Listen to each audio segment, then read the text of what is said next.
Hello, my name is WHU. I'm a leukemia physician in Toronto at the Princess Margaret Cancer Centre, and I'm pleased to be here today to discuss Dr. Wang's presentation.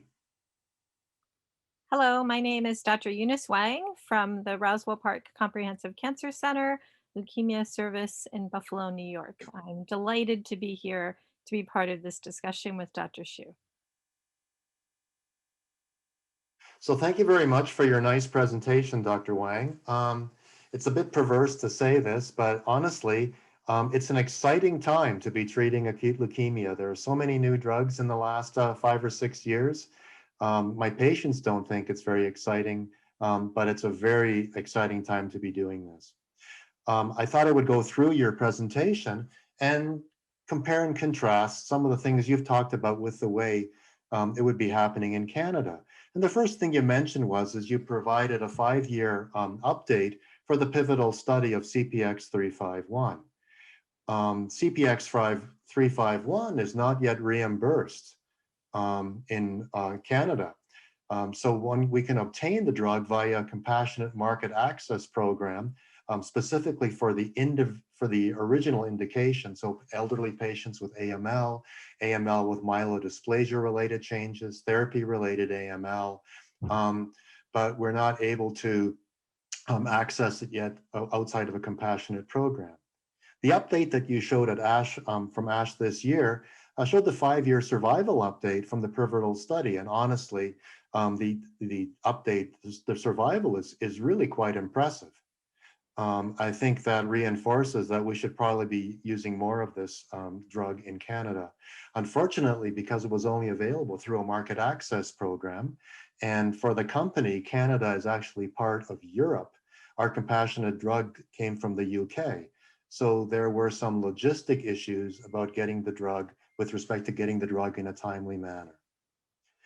The second thing you touched upon was the combination of CPX351 and venetoclax. And of course, venetoclax is one of those drugs that's being used together with every other drug that you could possibly imagine. What I found interesting about this abstract is that the patient population for this CPX351 plus venetoclax abstract, the patient population is much broader than the patient population that was in the original approval.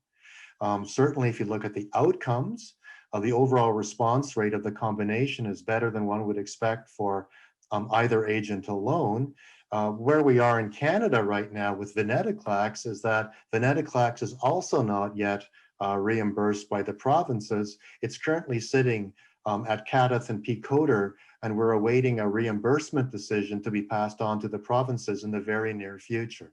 And what we're awaiting for in Canada is a recommendation about reimbursement for the venetoclax azacitidine and the venetoclax low-dose Ara-C combination. And so we'll be quite happy to have access to venetoclax in the way that you've been using it in the US for longer than we have in Canada. And so it's not clear to me at this point what the timing of our ability to add venetoclax to induction chemotherapy. For that, the timing for me is not really clear, but I think it's something we'll be looking at probably in a few years. Yeah, so I agree with you, and I mean, I think that you are correct in that one of the major themes from the ASH 2020 meeting was essentially adding venetoclax to every single regimen that we know of for acute myeloid leukemia, and seeing in a very kind of haphazard fraction, I would say, whether it helps with anything. So we saw venetoclax being used for myelodysplastic syndrome, myeloproliferative disease. We saw it used for acute lymphocytic leukemia, and of course for AML. I think the data is still out there whether venetoclax truly adds anything to induction chemotherapy. I think that the studies that were presented, for example, the one you mentioned, adding it to CPX351, seemed to show improved overall response rates, almost 80–90%, Mhm. particularly in the newly diagnosed setting. But that was balanced by significant myelosuppression. And one Mhm. of the benefits of using venetoclax, and hopefully will be reimbursed soon in combination with azacitidine and low-dose cytarabine, was the ability to sort of avoid that intensive myelotoxic therapy in that population of older, unfit individuals. So moving venetoclax plus intensive chemotherapy may not have some of the same advantages that we saw for venetoclax plus azacitidine. I think the jury's still out. I think this is very exciting. We also saw data from ASH 2019 combining venetoclax plus Mhm. 7+3, and I think we'll have to wait and see whether the toxicities and adverse events are balanced out by increased efficacy. It is interesting, though, to note that many of the venetoclax based studies in combination with azacitidine, for example, have shown that patients who traditionally don't respond to intensive chemotherapy, i.e., those with p53 mutant disease and complex karyotype disease, also don't respond to venetoclax azacitidine. So whether venetoclax intensive therapy is also going to work for those patients, I think it remains to be seen. Yeah, I agree, and I think we'll get back to this a little bit later. That the role of venetoclax in patients with p53 mutations, it's really quite unclear. Let's move on. So you also mentioned the combination of FLAG-IDA plus venetoclax, and I appreciate your comment that venetoclax is being added to everything. And I don't know that in every one of these cases there's actually like a good medical or scientific rationale, I agree. except that, hey, we have drugs. Um, let's do it. So here, this was FLAG-IDA plus venetoclax, and the early results of this abstract look pretty good, particularly in those patients that were previously untreated. In Canada, we use a lot of FLAG-IDA in the relapsed refractory setting, or in some places we might use it up front for high-risk disease. Certainly, as I already mentioned, venetoclax is not yet readily accessible for use in this manner. And it may be sometime in the future, but I don't think it's going to be within the next year. So one question was, and it's not clear, why, so there's two studies here, CPX 351 plus venetoclax, FLAG-IDA plus venetoclax. Do you have any thoughts about when would you use one versus the other? Or is it simply, is it irrelevant? What do you think? Well, that's a great question. I think that my inclination would be, as you mentioned, really to use these baseline regimens in the clinical setting where we think they're of most use, and then layer venetoclax on top of that. So for me, having the luxury of being able to potentially use these agents in the U.S., I think I would potentially use CPX 351 for patients that have secondary or AML arising out of MDS or therapy-related AML, and layer venetoclax on top. And I also prefer to use FLAG-IDA or similar regimens in relapse refractory patients, or as you mentioned, maybe in particularly high risk or refractory upfront patients. So that would be how I would tend to use those, just because I know of the success rate of Mhm. those baseline regimens. But I think again, we have to see what the data shows, and we have to see whether the significant myelosuppression that you're going to get by using CPX in combination with venetoclax, or an intermediate dose of cytarabine in combination with venetoclax translates into improved outcomes, particularly for those patients that we know don't typically respond to FLAG-IDA or CPX Mhm. based on their molecular profile. One comment I could add here is that you in the United States, you have a lot more experience with venetoclax than we have in Canada. We have used it for a few years now. Um, Accessing the drug is often difficult, but we certainly don't have your experience. And in my hands, in many cases, the term non-intensive or less intensive for venetoclax containing combinations, I think, is really a misnomer. Some of these people can get very, very sick, particularly elderly patients. And so in that light, it's sobering that you mentioned the myelosuppression of the CPX 351 venetoclax combination, and in particular, how much dose finding was required to actually um, create a semi-tolerable regimen. I think it underscores that this is potentially quite toxic. Exactly. In our center, we actually term venetoclax azacitidine or venetoclax low dose cytarabine as an intermediate dose Yes. regimen. we Yeah. would consider HMA alone, azacitidine, or Glastigib, low-dose cytarabine, or gemtuzumab as a truly low-intensity regimen.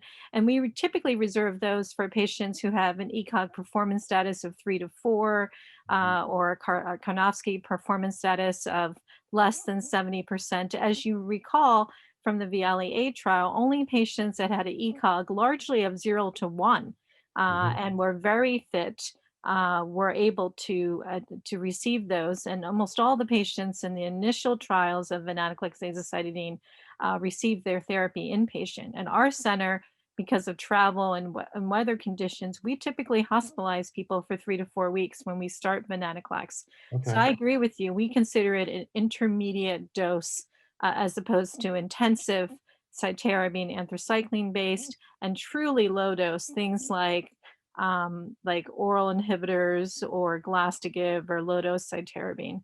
That's our range, and Yeah, I think we are interesting. privileged to have that range now, right? Yeah. Yeah. So we are very fortunate, but giving it to all elderly, frail, 81-year-old, 90-year-olds, I think really should give people pause.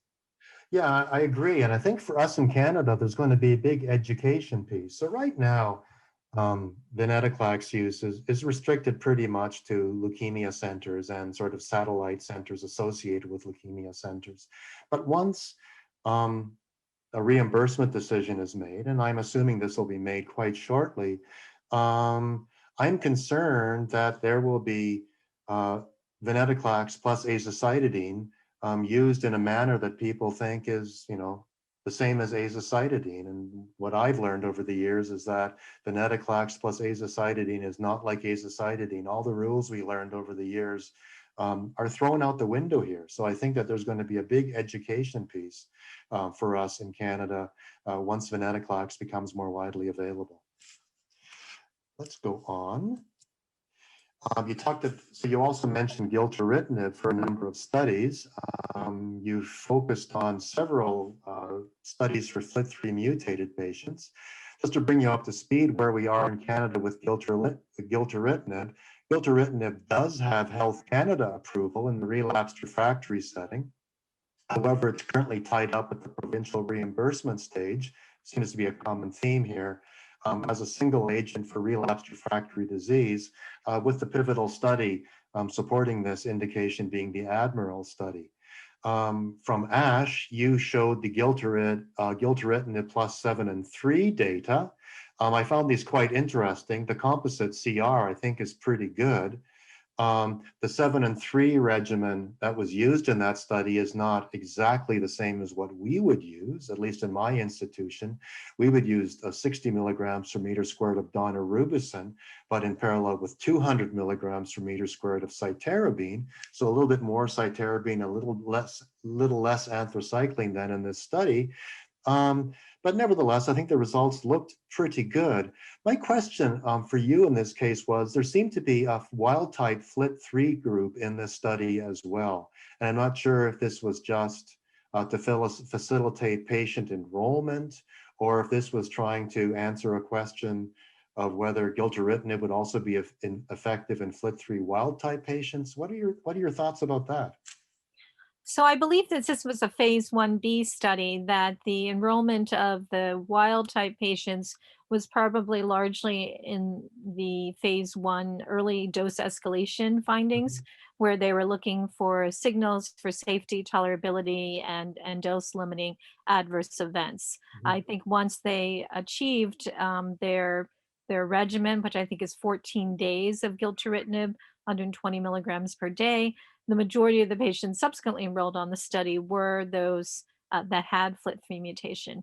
In the original phase 1 study of gilteritinib, the Chrysalis study, there were patients similarly in that study, Yes. which was gilteritinib monotherapy, who were Mhm. enrolled who had wild type disease. And if you recall, some of those patients did actually have a response. However, upon further questioning, it turned out that that initial study used a very high cutoff of FLT3 mutant disease.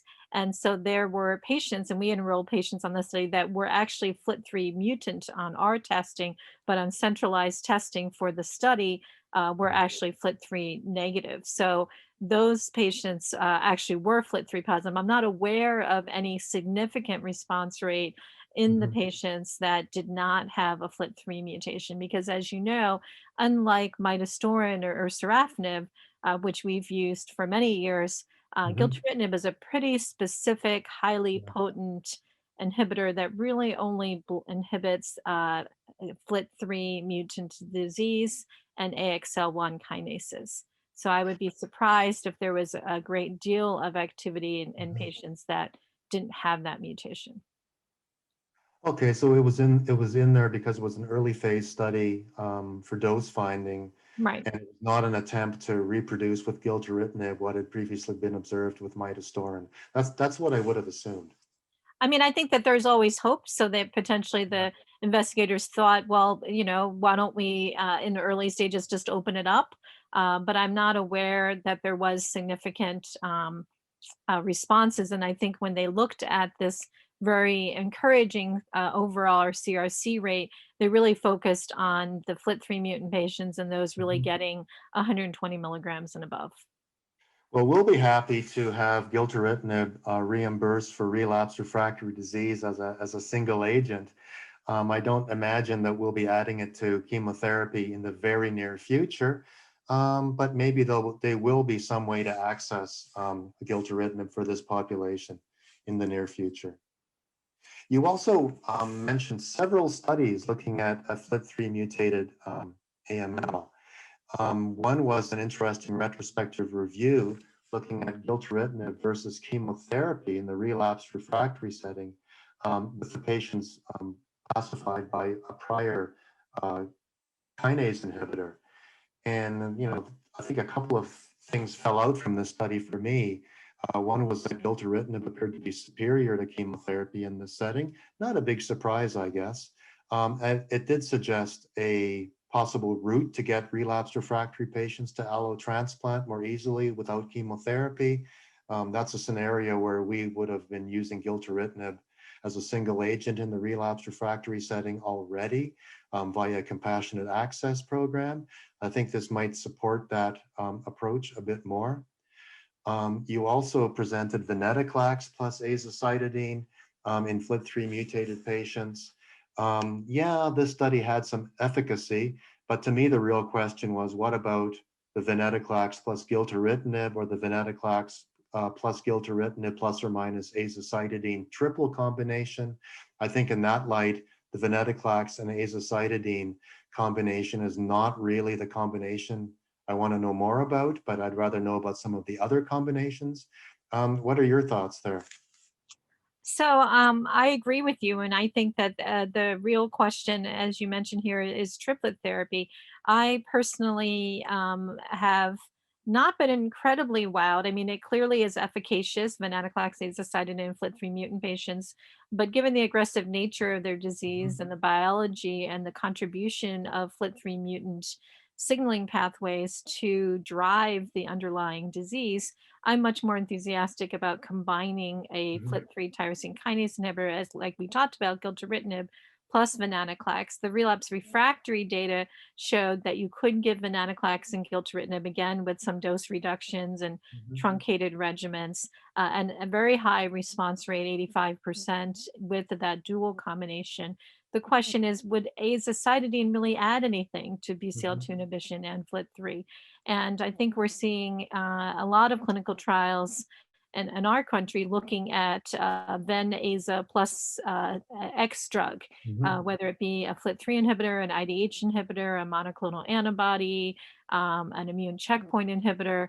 That is currently what a lot of people are looking at. And I think this gilteritinib or ven FLT3 kinase inhibitor has a lot of promise and has the advantage for many of these older patients of being a completely oral regimen. Absolutely. Particularly in Canada, leukemia care is very centralized. So some of these elderly patients, and that's more than half of our patients are elderly, come an awfully long way. And so being treated at home is a really big deal for us in Canada, and particularly in the age of COVID. Of course, you don't want to come to hospital. Exactly. One question I had from the your slide of the venetoclax and gilteritinib in relapsed refractory disease combination, and I never really know what to make of this. Certainly, the biggest response category was morphologic leukemia-free state. And I'm not really clear. I mean, it's always added in there for overall response rate, and certainly throwing in the MLFSs really inflates the numbers and makes drugs look pretty good. But what do you really think the biological significance of all that MLFS is? So I think that the question is, does MLFS represent a true anti-leukemic effect of the drugs, or is it just complete eradication Mhm. of all hematopoiesis in the bone marrow given the myelosuppressive effects?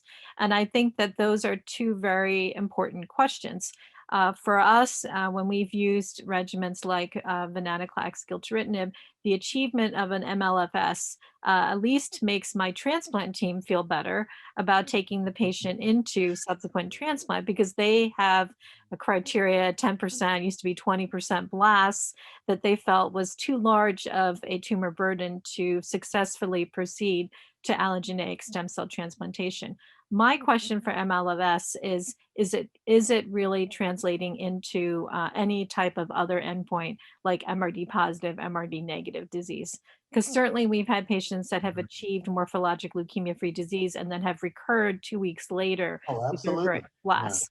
yeah. But in a certain percentage of them, they recover and they have a CR or CI. So I think you're right. I think that it is tempting to use MLS as a surrogate marker to make your responses look better. I think we should be more stringent. I think that clinicians and investigators should ask the question that you asked: what does that really mean? Because why do I care if I have an MLS if 2 weeks later my patient has overt disease? Yeah, we've certainly had patients like that where there's nothing in the marrow and you actually meet like ELN 2017 criteria for MLFS rather than just an aplastic or hypoplastic marrow. And literally 2 weeks later, all of a sudden there's explosive leukemia. So Right. um, I'm not sure what it means. And I'm glad that you agree.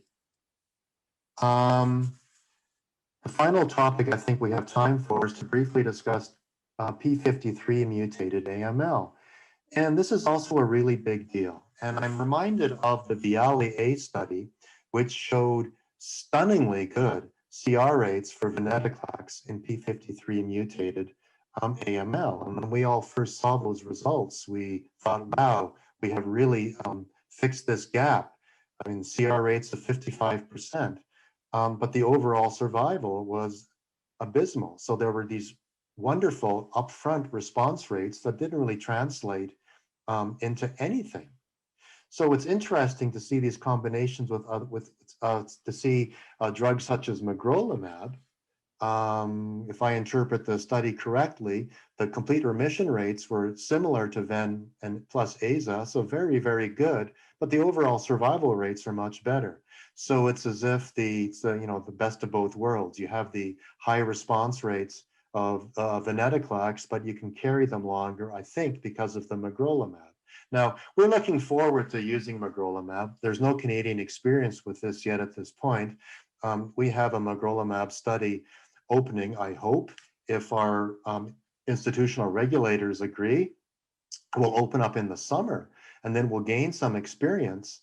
And hopefully with new drugs like this P53 subcategory of patients that's truly has had abysmal outcomes, either with chemotherapy or with transplantation, maybe they'll be a bit better. I would agree with you. I mean, if you look at the data with migrilumab, it is what we call mutation agnostic. So the outcomes that you're achieving with P53 mutant as well as P53 wild type are identical. 60 to 70% overall response rates and prolonged overall survival around 18 months or longer.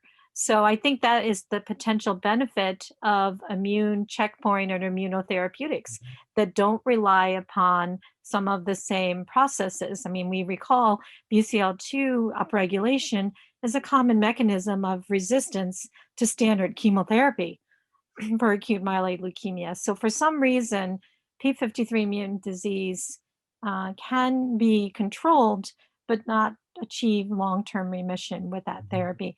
So I think we're going to need to look further and better. The day is never done. There's always, as you mentioned, even though we have all these therapies, we're not necessarily seeing that translated into potentially meaningful outcomes. And I would highlight, and you know this as well, that for elderly patients, we're still not getting more than a year or two for the majority of them.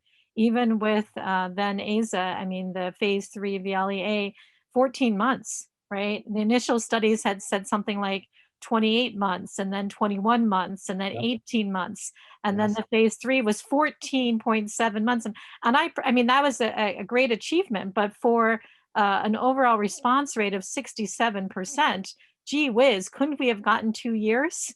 Right? No, yeah, I know, rather than a few months. So I think Right. there's a lesson there. One is, I mean, clearly there are all these new drugs, and we're much, much better at treating AML, particularly in the elderly, than we were 10 or 15 years ago. But I don't think we're ready to pat ourselves on the back and say it's done. As you pointed out, there's a long, long way to go, and our outcomes are still pretty crummy overall. Right. I mean, I think that we're looking at what 5-year overall survival rate about 28% for acute Mhm. myeloid leukemia. Despite all of these things that we've done, I would have to say, I think we're starting to see a little bit of that with the CPX data, the 5-year data. But when are Mhm. we going to see that for the majority of our AML patients? So I think we Absolutely. still have a lot of challenges ahead. Absolutely. I'm not sure how much time we have left, but you mentioned two other drugs. I'll just mention them by name. Flotetuzumab, for which we have no experience in Canada whatsoever. I'd love to gain some experience with this CD123 directed agent. It certainly seems to be um, quite efficacious in heavily pretreated patients. We have no experience in Canada. We also don't have any experience yet with menin inhibitors. We do have a menin inhibitor study opening at Princess Margaret again, I hope, sooner rather than later, in which case we'll get some experience. But for us, this is something to look forward to. And the way the drug approval process works in Canada, from going from clinical trial to actually being able to access the drug in a routine manner, takes much, much longer in Canada on average than it does in the United States. So more power to you. You're going to be miles ahead of us. Thank you. I mean, these are again, as you mentioned, for some of those poor prognosis category, primary refractory patients that don't respond to 2 or more lines of upfront therapy, and patients that have MLL or KMD2A Mhm. mutations, who we know have a poor outcome, but yet we have no targeted therapies. So, Yeah. looking forward to having these new drugs potentially address those subsets of clinical need in AML. Yeah, every little bit, every little bit helps. And I think we're done. I'd like to thank you again for your excellent presentation. And thank you for joining us in Canada, even though it's cold and wintry. Um, and we look forward to seeing you again. Thank you so much. Thank you so much. I look forward to coming back in person in the near future.